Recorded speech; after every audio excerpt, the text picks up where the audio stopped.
ำศัพท์ที่มีมากกว่าหนึ่งเนี่ยตอบกันได้กี่ข้อคะมาดูคำศัพท์สัตว์กันตัวแรกเป็นหนูก็คือ mouse ถ้ามีหนูมากกว่า1ตัวนี่คืออะไรอะเฉลยก็คือ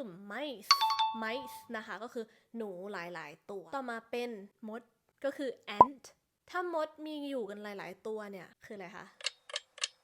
คำตอบก็คือ ants เติม s แค่นี้เองค่ะแล้วถ้าปลาบ้างถ้ามีปลาหลายๆตัวเนี่ยต้องเป็นอะไรคะเฉลยก็คือ